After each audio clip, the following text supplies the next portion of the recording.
Tea Earl Grey hot. Tea Earl Grey hot.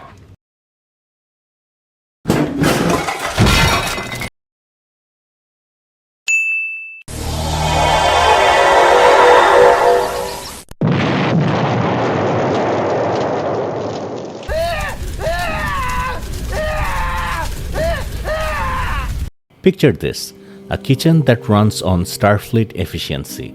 No knives, no fire, just a voice command, and boom, atoms align to your craving. Until it glitches and you get Earl Grey, lava hot with trauma. That's the idea behind Star Trek's Food Synthesizer. It promises a world where meals are printed, waste is recycled, and taste is programmable. Right, because when humanity gains godlike power, we immediately use it for pizza toppings. Think of it as the end of hunger and the birth of infinite cuisine. Or infinite debates over authentic lasagna. One small step for flavor, one giant leap for the food industry. And that's how we boldly go to brunch. Engage. In the Trek universe, the Replicator evolved from transporter technology. It breaks matter into subatomic particles, stores their quantum data, and reassembles them elsewhere.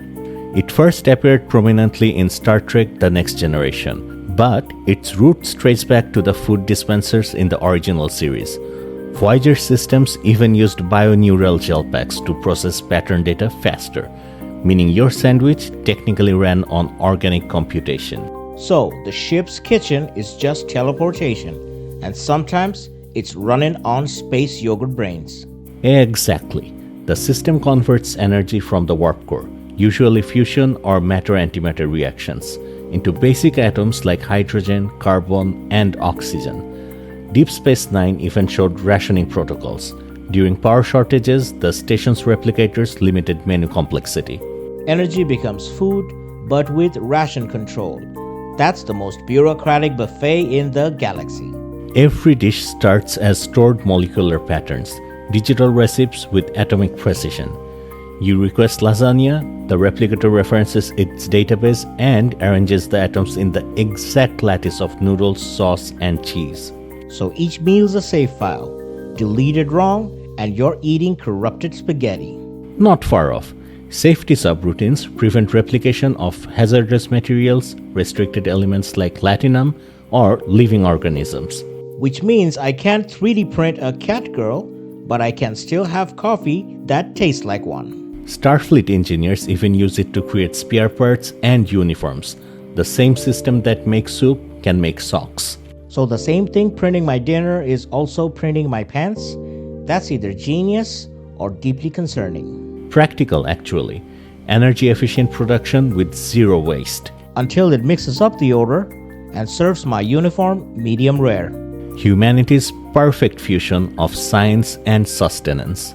Or, as Scotty would say, I cannot cook perfection, Captain. The replicator's giving me soup instead of steak. To make a real food synthesizer, we'd have to follow Trek's blueprint. Turn energy into matter, not store ingredients. Imagine the process in 3 steps. First, everything we throw away gets converted into energy. Kind of like a supercharged recycling plant where waste is broken down at the atomic level. Then, that energy is stored along with digital blueprints of the food, like molecular save files that describe every atom's position. Finally, the system pulls power from the grid and uses it to rebuild those atoms into actual food. So instead of keeping flour in the cupboard, we're just hoarding electricity and recipe files? Sounds like a gamer's kitchen. Exactly. The hard part is the conversion, turning energy into physical matter. In physics, we call this pair production, when light transforms into tiny particles like electrons and positrons. Star Trek takes it further with theoretical Higgs-field tuning, a kind of programmable field that tells energy, okay, now become solid stuff here. Think of it like a cosmic 3D printer nozzle that sprays existence. That's both poetic and mildly horrifying. So if I crank the wrong setting, I get lava cake literally. Pretty much. The Replicator's database, what Trek calls quantum pattern storage, would be a massive error-free memory that records every atom's layout and timing, so food is assembled correctly. It's like having a recipe that knows the chemistry behind the smell of cookies. Transporter tech like Heisenberg compensators would make sure uncertainty doesn't scramble your steak into quantum pudding. So it's equal parts chemistry, physics, and anxiety. I love it. Once the data and energy are ready, the replicator pushes them through what Trek calls molecular synthesis tables, microscopic construction sites where atoms link up to form molecules, then textures, then taste. Imagine nanoscale assembly lines forming sugar crystals, proteins, and oils all at once. So basically, your dinner goes through a science fair before landing on the plate. Exactly. And the final step is sensory finishing. Tiny thermal and chemical tweaks that make the food smell right, feel hot, and crunch when it should. The smell of bread? That's hundreds of compounds made to appear at the same time. So the machine even codes nostalgia. Impressive. The loop closes with recycling. Whatever you don't eat gets dematerialized again and fed back as energy. The same power that built your meal keeps the system running. Energy becomes dinner, dinner becomes waste, and waste becomes energy again. Infinite leftovers. Exactly. It's theoretical, but the physics checks out. Energy first, data always, matter last. If we can control the process safely, we could feed the world without ever lifting a shovel. The day we perfect this, hunger disappears overnight. Every region on Earth could synthesize balanced meals locally. Supply chains shrink, farmers become data management, and grocery stores become archives of recipes. Cool. I'll buy my next pizza from GitHub. Chefs become artists and coders, copywriting molecular compositions, licensing their creations to millions. Imagine Gordon Ramsay yelling, "It's raw data!" But the collapse of agriculture and transport industries would leave billions unemployed.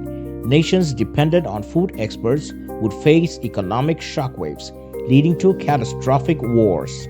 So we end world hunger and start World War III. Balanced, I guess. And control shifts to whoever powers the grids. Food becomes an energy market. A blackout means famine. Tonight's menu, load shedding. Environmentally, it's a win. Less land, water, and methane. But e-waste and data storage surge. We save the planet by cooking it in electricity. There's also the cultural cost. Cooking connects families, communities, and identity. When meals are just downloads, taste loses tradition. Grandma's recipe folder gets restricted by DRM. I can already hear her ghost screaming, "Access denied." Before each meal, we'll have to make sure our omelet isn't copyrighted by Disney. We'll need copyright-free omelets for all. That's socialism I can chew on. The food synthesizer isn't just science fiction, it's a mirror. It asks whether we'd use limitless creation to solve problems or to multiply them. Because if history is any clue, we'd print a cheeseburger, argue about it online, then blame the algorithm. True, but imagine a world where every meal is clean, fair, and infinite. No starvation, no waste, just a quiet hum of machines turning energy into food. Sounds peaceful until someone hacks the system and floods Earth with decaf. Then we adapt, like we always do. Technology is never the enemy. Our intent is. Star Trek didn't just give us gadgets, it gave us optimism to use them responsibly. And the fashion sense to wear pajamas at work. Respect. So maybe the real future isn't about replacing chefs, it's about freeing them. Feeding everyone, inspiring creativity, and proving that civilization can evolve without conquest. And we will always need a working coffee machine. Fortunately, pressing the like and subscribe buttons don't require you to process your poop into quantum data. And if you want more videos like this, just hold my logic.